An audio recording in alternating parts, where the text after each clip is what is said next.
Today, we mourn the failure of two swirling relationships. Joni Turner-Smith and Tamar Braxton. The pink pill is the pink pill now. Put your pinkies up now, up now, up. Live well to the extreme now. Put your pinkies up now, up now, up. Hey, it's Pinky. You're on the Pink Pill YouTube channel. Be a love and like, share, and subscribe. Pinkies up. Everybody's reeling about the breakup of Joni Turner-Smith and Josh Jackson. This actually proves the idea that you should never meet your heroes. Joni Turner-Smith met Josh Jackson at Usher's birthday party in 2019. Maybe that set the template for the disaster from the beginning. Joni Turner-Smith met Josh Jackson at this party, and instantly there was a connection. Really quickly, they became a couple and married the same year. I remember the outrage when people realized that when they became engaged, Jodi proposed to him. Josh Jackson came out to defend her, saying that he wanted to marry her all along, and he was very, very happy to have her as a wife. And soon after, they welcomed a baby girl. Then you have Tamar Braxton, who broke off her engagement with Jeremy J.R. Robinson, or should I say, he broke it off with her. These are both unfortunate breakups that none of us like to see in this community. And I'm going to tell you why we don't like to see these things in the community. The reason why we don't want to see these things in the community is because people point to, see, that's why you shouldn't go anywhere. See, this is why you shouldn't be with white men. Black women, you just stay where you are. The commentary that I've seen on this has been cruel yet predictable. Every time a Black woman ventures out to try something different, get out of this hellish dating scene and relationship chaos that is in the Black community, she's mocked and derided for it. I remember seeing in the comment section somebody say, divestors are taking a big L on this.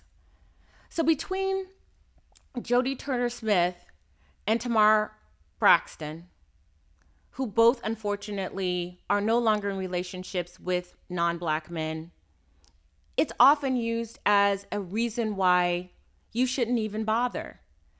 And I think that's especially cruel. And here's why I think it's cruel. Because Black women have a set of unique relationship problems that are completely different from what other races of women have to experience. For one, we have the lowest rates of marriage and the highest divorce rates. I believe only 33% of Black people are currently married, or at least 33% of Black men are married. We outnumber them by the millions. We are enrolled in college more than they are. All of these things cause us to have to make certain decisions about relationships. Do we stay and endure and just deal with the scraps and hope we get lucky? Or do we expand, push the envelope out a little bit and see what else is out there? Whenever we try, if it's not 100% successful, it's because we were divestors and we should have just stayed where we were. How cruel to say that to Black women who have so many challenges when it comes to finding a mate.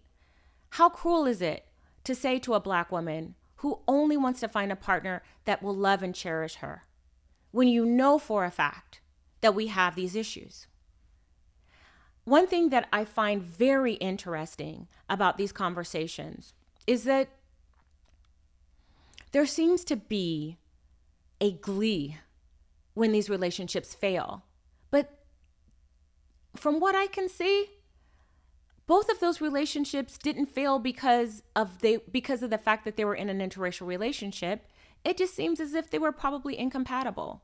For the case with Jodi, I think that they didn't give themselves enough time. Whirlwind romances are notoriously prone for failure. Tamar Braxton was with a man who has 5 kids by 4 different baby mamas. Has the man ever married anybody?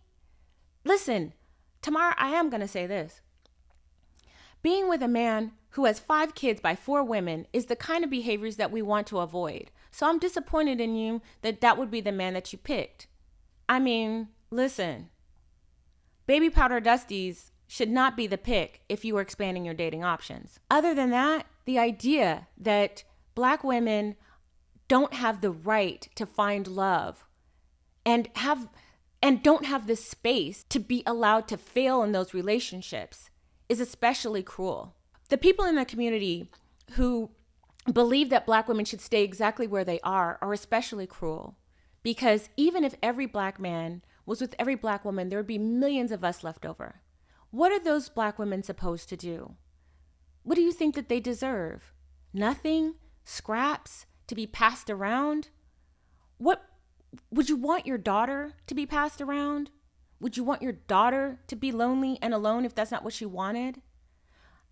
When we have these discussions where you're talking divestors versus swirlers, back and forth, blah, blah, blah, blah. What is really missing from the conversation is a basic empathy and compassion for Black women and our relationship challenges. I'm sorry to see that Josh Jackson and Jodie Turner-Smith broke up. I'm also sorry to see that Tamar Braxton is heartbroken over Jeremy Robinson, even though I think it's probably a good idea that he left the situation because I think she's better off. The fact of the matter is that for us, we're going to have to make some decisions that the community as a collective may not agree with. We're going to have to be brave. We're going to have to move beyond listening and worrying about what other people are going to say. And we also have to be brave enough to fail, because these relationships can and do fail. But you know what else those relationships do? They also can thrive. Millions of these relationships have thrived. So to all the haters out there who said that divestors and swirlers took major L this week and you're so excited about it, just know this. You ain't stopping nothing.